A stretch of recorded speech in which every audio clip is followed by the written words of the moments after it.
I'm Samantha Overton. I'm 34 years old. And one grey Tuesday in October, I stopped by my grandfather's house without calling first. Before I could finish knocking, my grandfather Walter opened the door. His face was pale, not confused, not sleepy, pale with urgency. He grabbed my arm, pulled me inside, and whispered, "Get in. Hide. Now." I didn't even have time to ask what was wrong. Behind me, I heard tires rolling over gravel. My mother's car turned into the driveway. Grandpa pushed me toward the kitchen and pointed to the narrow space behind the pantry cabinet.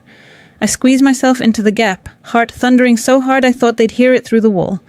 The front door opened. My mother's voice floated in first, bright and sweet in a way that instantly put me on edge. "Dad, it's just us." 2 more people came in behind her. I recognized Gerald, her husband. Heavy step, slow walk, always carrying himself like a man waiting for money that hadn't arrived yet. The third person was a woman I'd never met. Sharp heels, quick steps, professional voice. Then I heard papers hit the coffee table. Not a small stack. A serious one. "We'll make this simple, Walter," the woman said. "Just a few signatures." That was the moment I understood this wasn't a family visit. It was an operation, and my grandfather had known it was coming. That's why he hid me. From where I crouched in the dark, I could hear everything. The woman explained the documents in a smooth, practiced tone. Financial power of attorney. Just a formality. Just something to make life easier. Just a way for my mother to handle his bills and accounts. Then Gerald chimed in, all softness and concern. He said the house was too much for a man living alone. He mentioned assisted living. Said once the place sold, the proceeds could cover excellent care. My grandfather asked a quiet question. "What about my garden?" No one answered. Instead, my mother lowered her voice into that calm, reasonable tone she used when she wanted control to sound like love. "Dad, we've talked about this. You're forgetting things. This is for your own good." Then she said the sentence I still hear when I can't sleep. "He won't remember by Christmas anyway." She said it casually, like weather. Not angry, not dramatic, certain. I bit my hand to keep from making a sound. Through the crack between the cabinet and the wall, I could see part of my grandfather's chair. One hand rested on the armrest, the other held a short pencil, and while they talked around him like he was already gone, he was writing something on a scrap of paper. Small, careful, steady. That was the first moment my heartbreak turned into something else, because the man they were trying to manage wasn't lost. He was watching, listening, recording, and then he performed the best act I've ever seen. He forgot Gerald's name. He asked about the garden again. He fumbled the pen. He let his voice drift. He looked tired, vague, harmless. My mother got impatient. Gerald sighed. The woman with the papers kept trying to guide the meeting back on track. Eventually they decided he was having an off day and should sign later. My mother said they'd come back on the weekend. Before leaving, she kissed the top of his head. The front door shut, the car backed out. Gravel cracked under the tires. I waited in the dark until the house went still. Then my grandfather said, in his real voice, clear and steady, "You can come out now, Sam." I stepped out, shaking. He stood by the window, watching the driveway. When he turned to me, he looked older than I'd ever seen him and stronger than I'd expected him to be at the same time. I asked him what was going on. He hugged me, held on for a second, then explained it as plainly as if he were balancing a ledger. He suspected my mother and Gerald had been working toward this for months. So he started acting forgetful. Not because he was confused, because he wanted them to get bold. He wanted to see the whole plan instead of just the edges of it. Then he handed me the scrap of paper he'd been writing on. On it was a name, Ruth Delgado, and beneath it a number. Not a phone number, a dollar amount, 18,000. "That's what's missing," he said. Over 3 months, money had been slipping out of his account in small withdrawals. A few hundred here, 1,000 there. Quiet amounts, spaced out enough not to raise alarms. He'd noticed other things, too. A bank letter rerouted to my mother's address. A new helpful contact added to his account. Sunday visits from my mother that conveniently interrupted the weekly calls he always had with me. Everything I had noticed and then talked myself out of suddenly clicked into place. This wasn't confusion. It was theft wearing a family face, and my grandfather's worst fear wasn't death.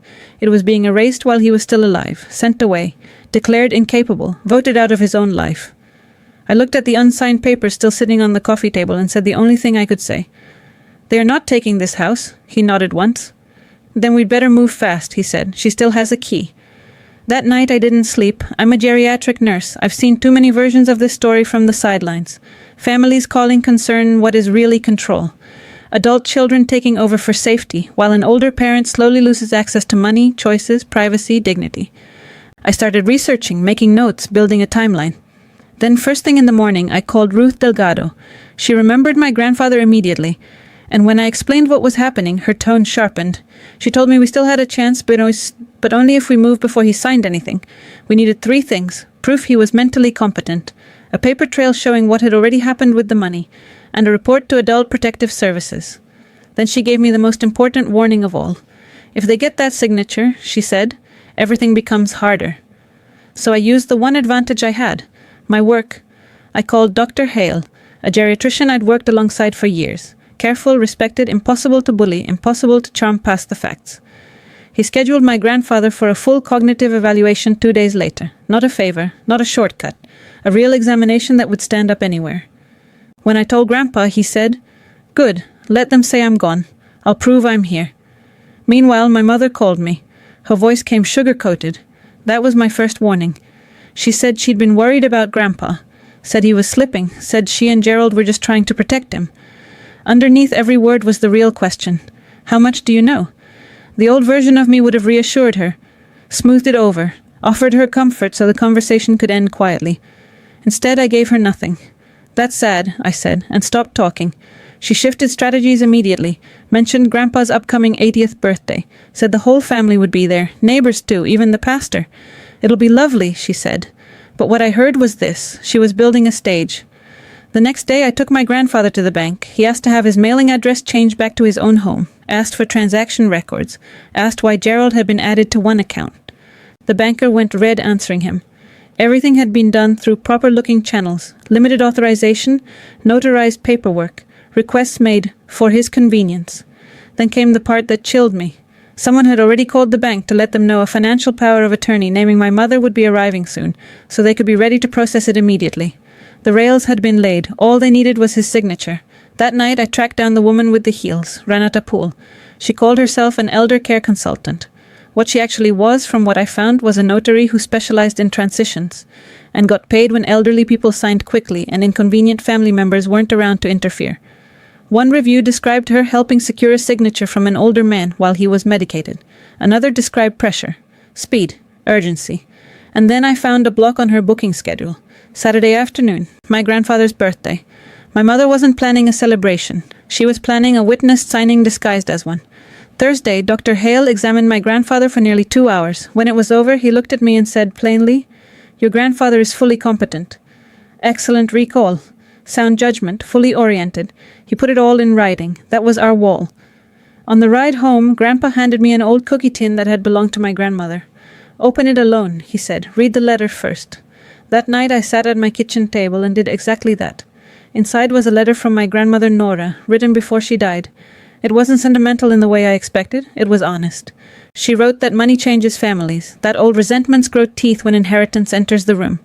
She wrote that my mother, Paula, had spent years believing she'd been loved less, that some of that hurt was real and some of it was a story she kept feeding, and that both kinds of pain could rot a person from the inside.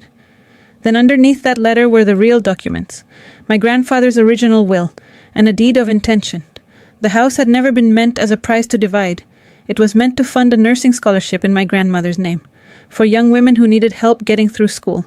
I sat there staring at those papers, thinking about my mother saying, "Why not? He won't remember by Christmas." He would. And now I had proof.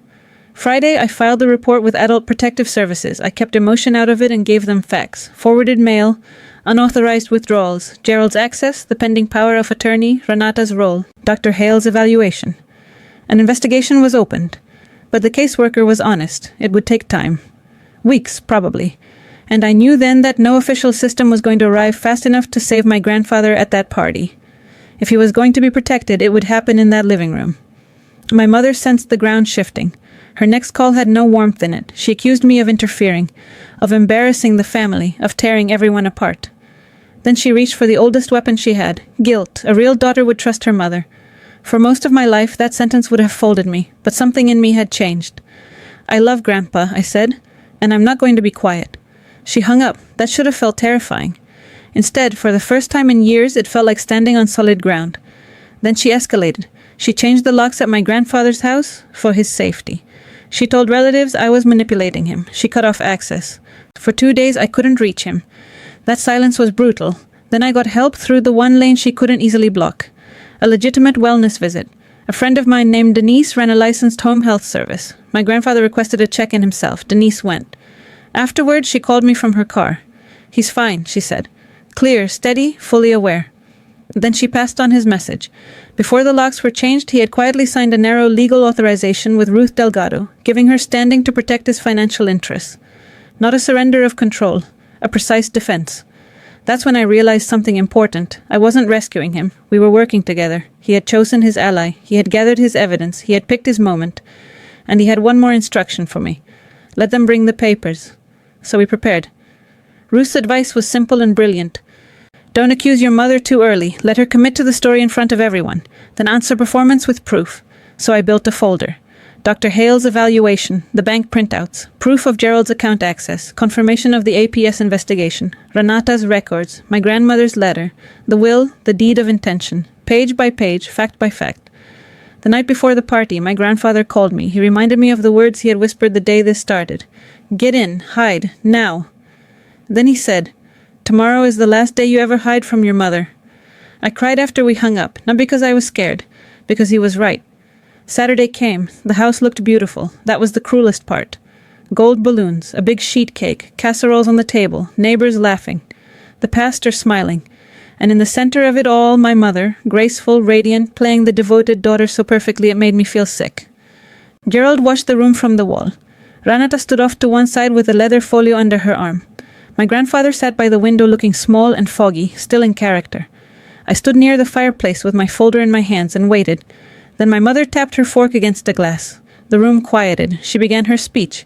She talked about how hard it had been watching her father decline, how memory loss had changed him, how painful it was, but how somebody had to step in, how everything she was doing came from love. People nodded. Then she invited Renata forward. With everyone here, she said, so there's full transparency, Dad is going to sign financial power of attorney over to me.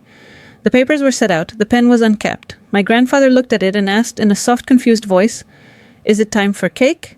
Gentle laughter moved through the room. And that was the moment I stepped forward. Before Grandpa signs anything, I said, everyone here should hear a few things first. My mother's smile stayed on her face, but her eyes changed instantly. This is not the time, Samantha. It's exactly the time, I said. Then I turned to the room. I spoke calmly, not theatrically, not emotionally, just clearly. I laid the first paper on the table. This is a full cognitive evaluation completed 3 days ago by Dr. Hale, a geriatric specialist. It states that my grandfather is fully competent, has sound judgment, and is completely capable of managing his own affairs. A murmur spread through the room. I laid down the next pages. These are bank records showing $18,000 withdrawn in the last 3 months without his approval. Then another. This is the documentation showing Gerald was added to one of his accounts. Then another. This is confirmation from Adult Protective Services that an investigation has been opened. I looked at Renata. And this is information on the consultant standing here today. She is not a lawyer. She is not a social worker. She is a commissioned notary who profits from fast elder signings. The room changed. You could feel it. Sympathy drained. Attention sharpened. Then Ruth Delgado stepped in from the doorway and introduced herself as my grandfather's attorney. Renata packed up her folio almost immediately and left. Gerald said nothing. And then my grandfather stood up, not slowly in weakness, slowly in authority. The fog disappeared from his face right in front of everyone. He looked around the room and said, I'm not confused. I haven't been. I let them think I was so they would show me everything. Every eye in that room shifted, not to me, to my mother, and she broke. All that careful warmth vanished. What came out instead was anger, resentment, old grievance, years of bitterness spilling out in front of the pastor, the neighbors, the family she had gathered to validate her. I didn't interrupt, I didn't argue, I just stood beside my grandfather and let the truth do its work. When she finally ran out of words, the silence was enormous. Then I said quietly, I hid in the kitchen the day you brought those papers. I heard everything. I'm not hiding anymore. Neither is he. She had no answer. The pastor gently led her outside. Gerald slipped out on his own. The door shut, and after a long moment my grandfather looked at the stunned room and said dry as ever, Well, who wants cake? People laughed, and the house breathed again. In the weeks that followed, the power of attorney died before it could take effect. Most of the missing money was traced and recovered. Renata was reported. Gerald disappeared once there was nothing left to gain. My mother was not arrested. My grandfather could have pushed for that. He chose not to. She's still my daughter, he said. I want her out of my accounts, not in a cell. So that's what happened. She lost access. She lost credibility. And in a small town, that mattered more to her than anything. My grandfather stayed in his own house, kept his own key, tended his own garden. And my grandmother's wish finally became real. The house was protected. The Nora Rayburn Nursing Scholarship was created, and my grandfather asked me to help run it. I said yes before he finished asking. As for me, that day changed my life. For 34 years, I thought keeping the peace was the same thing as protecting people. It isn't. Silence doesn't save the vulnerable. It protects the people hurting them. So I started volunteering with an elder rights organization. I became the calm person with the folder, the one who sits beside frightened older people and helps them say no when family tries to turn love into leverage. That's what this story left me with. A whisper at the door, a pantry hiding place, a birthday party turned courtroom, and one truth I will carry for the rest of my life. Protecting the people who raised you is not betrayal. Watching them be robbed and saying nothing. That is. If this story moved you, share it with someone who needs to hear it. And if you've ever had to stand up to your own family to protect what was right, then you already know sometimes the quietest person in the room is the one who changes everything.